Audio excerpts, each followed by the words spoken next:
औज़ुबिल्लाहिमिनश्शैतानिर्रजीम बिस्मिल्लाहिर्रहमानिर्रहीम। अस्सलामुअलैकुम वरहमतुल्लाहि वबरकातुहू। उम्मीद करता हूँ सभी स्टूडेंट खैरियत से होंगे और अच्छे तरीके से अपने तमाम लेक्चर्स सुन भी रहे होंगे और अपना डेली बेसिस पे काम भी कर रहे होंगे। अल्लाह ताला आप सबकी हिफाजत फरमाए और आपके इल्म में इजाफ़ा फरमाए। बेटा आज हमने ग्रामर पोर्शन का एक नया टॉपिक स्टार्ट करना है जिसे हम टेंसेस के नाम से ग्रामर पोर्शन में जानते हैं। टेंसेस को उर्दू में ज़माने कहते हैं। ज़माने से मुराद कि आपने कोई भी काम किया है वो आपने गुज़रे हुए ज़माने में किया है, या आप कोई काम कर रहे हैं वो मौजूदा ज़माने में कर रहे हैं, या आप कोई काम करेंगे वो आने वाले ज़माने में करेंगे। तो ये तो थे बेटा टेंसेस का मुख्तसर सा तारुफ। मतलब ये कि आपकी एक ख्वाहिश होगी कि मैं डॉक्टर बनूं या इंजीनियर बनूं, या आप आने वाले ज़माने में काम करेंगे, यानी कि फ्यूचर टेंस होगा ये।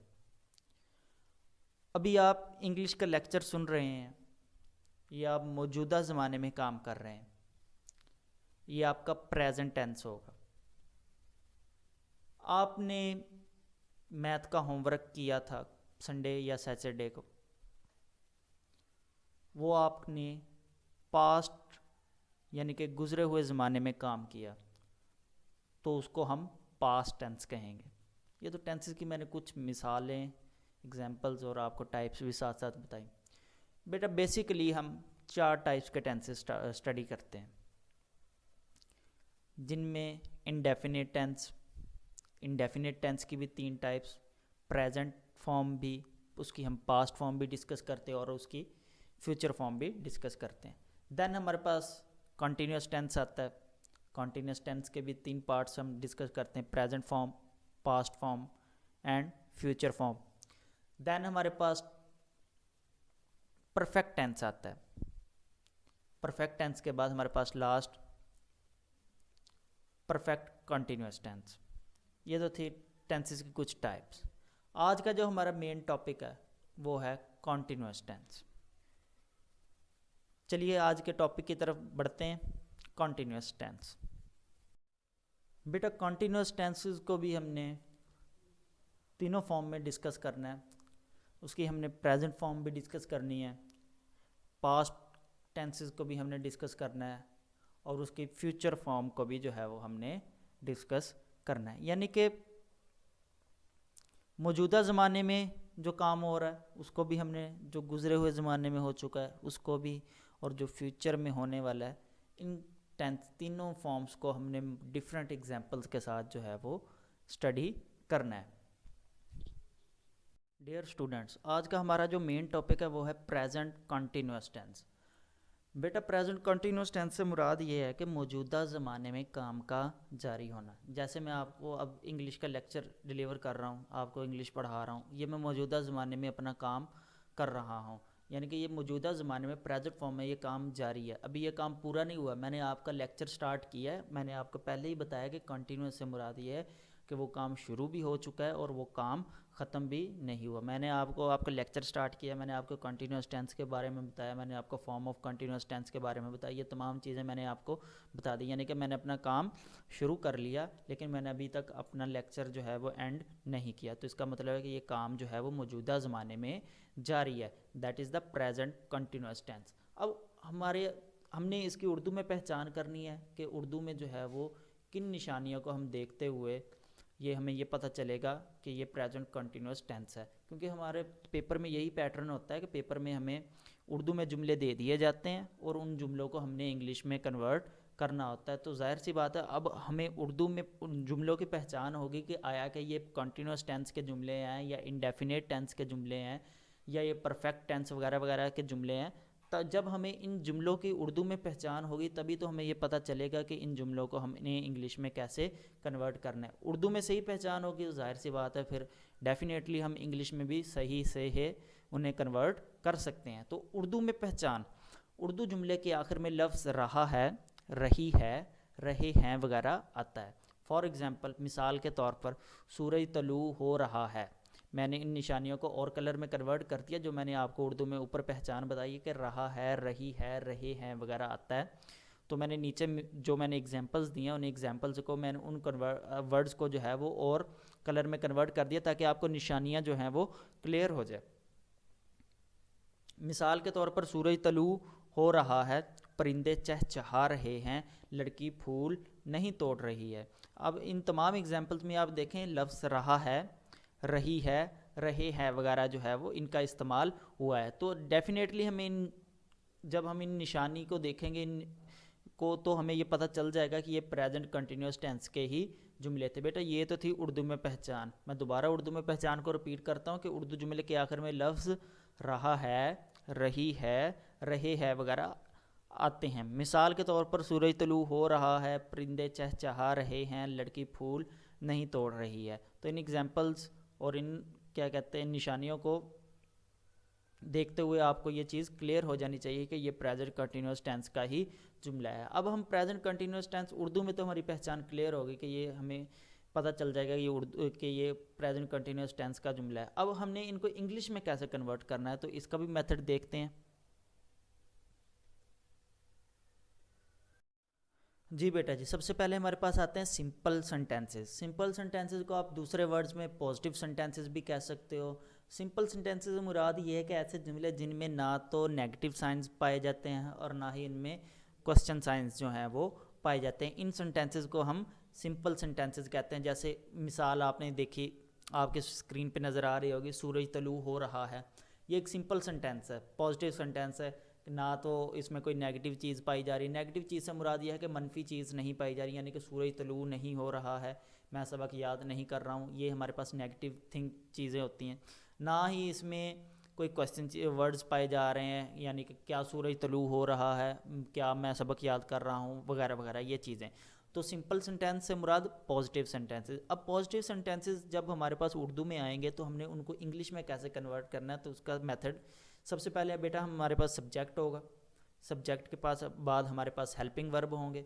ठीक है, हेल्पिंग वर्ब यहाँ पर present perfect present continuous tense में 3 हेल्पिंग वर्ब यूज़ हो रहे हैं, इज़, एम और are.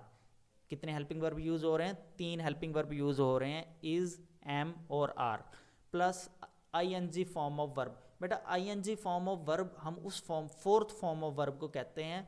Fourth form of verb कैसे बनती है? First form of verb plus ING, ये जब मिलेंगे तो ये फोर्थ फॉर्म ऑफ वर्ब बन जाएगी। जैसे नीचे एग्जांपल आपको नज़र आ रही है, rise, RISE, rise first form है, राइज, रोज, राइजन।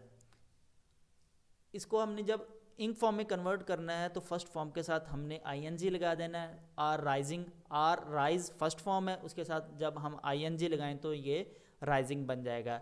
लर्न फर्स्ट फॉर्म है, लर्न के साथ जब हम आईएनजी लगाएंगे तो ये फोर्थ फॉर्म में यानी इंक फॉर्म में कन्वर्ट हो जाएगा, जिसे हम लर्निंग कहते हैं। Subject plus helping verb. Helping verb हमारे पास कितने यूज़ हो रहे हैं? 3, इज़, एम और आर। इज़, एम और आर में से कोई भी बेटा मौके की मुनासबत से कोई एक हेल्पिंग वर्ब जो है वो जुमले में यूज़ होगा, plus ING form of verb plus object. For example सूरज तलू हो रहा है, द सन इज़ राइजिंग। अब सन हमारे पास यहाँ पे सब्जेक्ट है, इज़ जो है यहाँ पे हमारे पास हेल्पिंग वर्ब है, और राइजिंग जो है यहाँ पे फॉर्म ऑफ वर्ब है।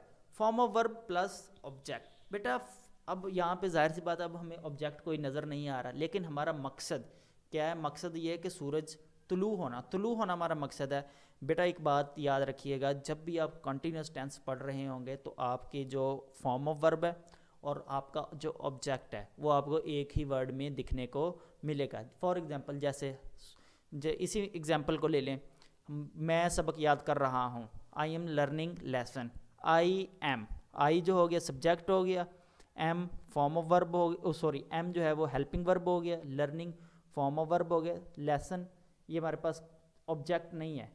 हमारा ऑब्जेक्ट है सबक याद करना हमारा ऑब्जेक्ट है। ठीक है, तो लर्निंग हम कहते हैं याद करने को, यानी कि आप देखें ना, अब हमारा ऑब्जेक्ट और फॉर्म ऑफ वर्ब जो है वो हमें एक ही जुमले में एक ही वर्ड में देखने को मिल रहा है। तो बेटा ये बात वही बात है मैं जो आपको कह चुका हूँ कि जब भी आप कॉन्टीन्यूस टेंस पढ़ेंगे तो आपको फॉर्म ऑफ वर्ब और आपका ऑब्जेक्ट जो है वो आपको एक ही वर्ड में देखने को मिलेगा। Subject plus helping verb plus ING form of verb plus object. सूरज तुलू हो रहा है, the sun is rising. Simple sentences थे बेटा ये। सिंपल सेंटेंसेस के बाद आते हैं हमारे पास नेगेटिव सेंटेंसेस। नेगेटिव सेंटेंसेस से मुराद ये है कि इसमें किसी बात का इनकार पाया जा रहा होगा, यानी कि वो बात मनफी वे में जो है नेगेटिव फॉर्म में जो है वो लेके जा रहे हैं। यानी कि मैं सबक नहीं याद कर रहा, सूरज तलू नहीं हो रहा, वो खाना नहीं खा रहे, वो टीवी नहीं देख रहे, वो नमाज नहीं पढ़ रहे, वगैरह वगैरह। ये जुमले जो हैं ये नेगेटिव सेंटेंसेस में आते हैं। और आपको आपके स्क्रीन पे भी एक एग्जांपल नज़र आ रही होगी, वो मछलियाँ नहीं पकड़ रहे हैं, ये भी जो है एक नेगेटिव सेंटेंस है। तो नेगेटिव सेंटेंस उर्दू में निशानी वही है, रहा है, रही है, रहे हैं। और इस जुमले के आखिर में भी आपको यही नज़र आ रहा है, रहे हैं। ये तो उर्दू से तो हमें क्लियर हो गया, उर्दू में पहचान तो हमें क्लियर हो गई कि ये प्रेजेंट कंटिन्यूस टेंस का ही जुमला है। लेकिन जब हमने इसको नेगेटिव सेंटेंस में कन्वर्ट करना है इंग्लिश में, तो हम इसको कैसे करेंगे? Subject plus is am are, यहाँ पे हमारे पास हेल्पिंग वर्ब यूज़ हो रहे हैं बेटा। इज एम आर के बाद अब नेगेटिव सेंटेंसेस आ गए, तो यहाँ पे एक चीज़ का इजाफा होगा, वो है लफ्ज़ नॉट। NOT, नॉट का एक वर्ड है, उसका इजाफा होगा plus ING form. ING form वही फोर्थ फॉर्म है। फर्स्ट फॉर्म के साथ अगर हम वर्ड ING लगा दें तो ये फोर्थ फॉर्म में कन्वर्ट हो जाएगा, जिसे हम ING फॉर्म ऑफ वर्ब कहते हैं। प्लस ऑब्जेक्ट, दोबारा फॉर्मेशन देखें, subject plus is am are क्या है? Helping verb, plus not plus ING form plus object. वो मछलियां नहीं पकड़ रहे हैं, they are not catch, caught, catch, catching. CAUGHTING हमारे पास फर्स्ट फॉर्म है, ठीक है। जब हमने इसके साथ ING लगा दिया तो ये हमारे पास फोर्थ फॉर्म में कन्वर्ट हो गई, जो कि है catching. They are not catching fishes, वो मछलियाँ नहीं पकड़ रहे हैं, they are not catching fishes. ये तो थे हमारे पास नेगेटिव सेंटेंसेस। नेगेटिव सेंटेंसेस हमने देखा कि subject plus helping verb plus not plus ING form plus object, वो मछलियाँ नहीं पकड़ रहे हैं, they are not catching fishes. सूरज तलू नहीं हो रहा है, जो हमने पीछे एग्जाम्पल देखी, सूरज तलू नहीं हो रहा है। The sun is not rising, the sun is not rising. मैं सबक याद नहीं कर रहा हूँ, I am not learning lesson. बेटा हेल्पिंग वर्ब के बाद जो है वो हमेशा वर्ड नॉट का इजाफा होगा। आप यहाँ पे भी देख लें, नीचे वो मछलियाँ नहीं पकड़ रहे हैं, they are not catching fishes. They वो, यानी कि दे सब्जेक्ट हो गया, उसके बाद आर जो है हमारे पास हेल्पिंग वर्ब हो गया, उसके बाद जो है हमारे पास नॉट आएगा, ठीक है। यानी कि हेल्पिंग वर्ब और फॉर्म ऑफ वर्ब के बीच में जो है वो वर्ड नॉट का इजाफा होगा। नेगेटिव सेंटेंसेस के बाद हम अपने इंटेरोगेटिव सेंटेंसेस की तरफ मूव ऑन करते हैं। जी बेटा जी, हमारा नेक्स्ट जो है वो है इंटेरोगेटिव सेंटेंसेस। इंटेरोगेटिव सेंटेंसेस हम सवालिया जुमले को कहते हैं। इंटेरोगेटिव ये ऐसे जुमले होते हैं जिनमें सवाल पूछा जाता है, और इन ऐसे जुमलों के आखिर में सवालिया निशान, जिसे हम क्वेश्चन मार्क कहते हैं, क्वेश्चन मार्क भी होता है बेटा। ये ऐसे जुमलों की निशानी, इंटेरोगेटिव सेंटेंसेस की निशानी ये है कि इन जुमलों के आखिर में क्वेश्चन मार्क लाजमी होता है, और इनमें एक सवाल पूछा जाता है कि इंग्लिश में इसका मेथड देखते हैं कि इंग्लिश कैसे बनाएंगे। इंग्लिश बेटा इंटेरोगेटिव सेंटेंसेस की इंग्लिश फॉर्मेशन का मेथड ये है कि जो हेल्पिंग वर्ब हम सब्जेक्ट के बाद यूज़ किया करते थे, वो हेल्पिंग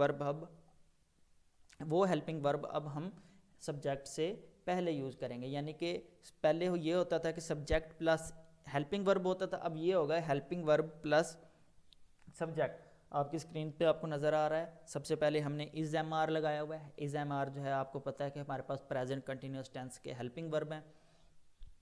इज एम आर के बाद हमारे पास सब्जेक्ट है, सब्जेक्ट के पास ING फॉर्म है, फोर्थ फॉर्म ऑफ वर्ब है, प्लस ऑब्जेक्ट, और लास्ट में हमारे पास क्वेश्चन मार्क है। दोबारा मेथड देखते हैं, helping verb plus subject plus ING form of verb plus object, और लास्ट में हमारे पास क्वेश्चन मार्क। क्या वो खेल रहे हैं? Are they playing. देखें, स्टार्ट में हमने हेल्पिंग वर्ब लगाया, उसके बाद हमने सब्जेक्ट लगाया।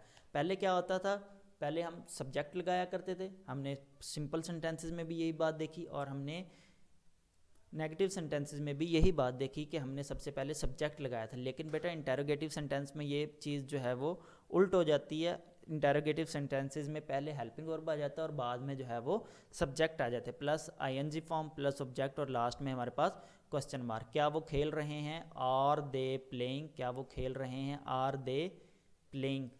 ठीक है बेटा जी, तो ये तो थे हमारे पास इंटेरोगेटिव सेंटेंसेस। उम्मीद करता हूँ कि आपको प्रेजेंट कंटिन्यूस टेंस समझ आया होगा। दोबारा हम इसको रिव्यू करते हैं।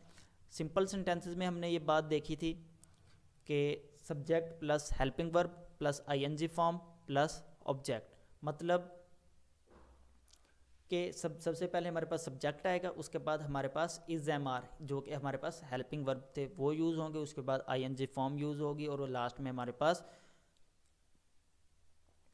हमारे पास ऑब्जेक्ट यूज़ होगा। ठीक है, एग्जांपल्स में हमने देखा सूरज तलू हो रहा है, द सन इज़ राइजिंग। ये तो थे हमारे पास सिंपल सेंटेंस। ये सिंपल सेंटेंस के बाद हमने नेगेटिव सेंटेंसेस की बात की। नेगेटिव सेंटेंसेस में हमने एक चीज़ का इजाफा देखा, वर्ड जो कि था नॉट का वर्ड। नॉट का वर्ड कहाँ इजाफा हो रहा था, subject plus helping verb plus not plus ING form of verb plus object है, यानी कि हेल्पिंग वर्ब और फॉर्म ऑफ वर्ब के बिटवीन जो है वर्ड नॉट का इजाफा हो रहा था। वो उसकी हमने एग्जांपल्स देखी। क्या वो मछलियाँ नहीं पकड़ रहे थे, they are not catching the fishes, they are not catching the fishes. उसके बाद हमने इंटेरोगेटिव सेंटेंसेस की बात की। इंटेरोगेटिव सेंटेंसेस के बारे में बताया कि इन जुमलों के आखिर में क्वेश्चन मार्क होता है। ठीक है, और इसके इंग्लिश फॉर्मेशन में भी बताया कि जो हेल्पिंग वर्ब हम सब्जेक्ट के बाद यूज़ करते थे इंटेरोगेटिव सेंटेंसेस में, वही सब्जेक्ट जो है वही हेल्पिंग वर्ब हमने सब्जेक्ट से पहले यूज़ करना था। यानी कि पहले हम इज़ एम आर जो कि प्रेजेंट कंटिन्यूस टेंस के हेल्पिंग वर्ब थे वो हम सब्जेक्ट के बाद यूज़ करते थे, वो ही हेल्पिंग वर्ब जो है वो उठा के अब हमने सब्जेक्ट से पहले यूज़ करने हैं। यानी कि is am are plus subject plus ING form plus object, और लास्ट में हमारे पास क्वेश्चन मार्क। ये तो थे बेटा हमारे इंटेरोगेटिव सेंटेंसेस। हमने सिंपल सेंटेंसेस का भी रिव्यू किया, नेगेटिव सेंटेंसेस का भी रिव्यू किया, और इसके बाद हमने इंटेरोगेटिव सेंटेंसेस का भी रिव्यू किया। उम्मीद करता हूँ कि सभी स्टूडेंट्स को प्रेजेंट कंटिन्यूस टेंस की अच्छे से समझ लगी होगी।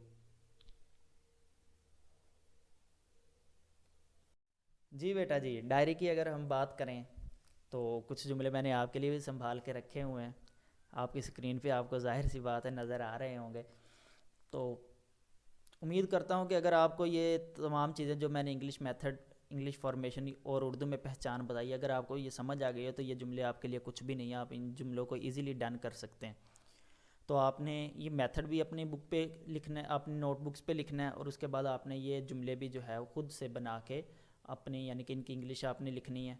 ठीक है, अगर किसी को कोई मसला मसाइल है, किसी वर्ड की समझ नहीं लग रही, या कोई इन जुमलों में से जो है अल्फाज की इंग्लिश की समझ नहीं लग रही, यानी कि मुश्किल लग रहा है, तो वो बच्चे जो हैं वो कमेंट सेक्शन में कमेंट करके मुझसे पूछ सकते हैं।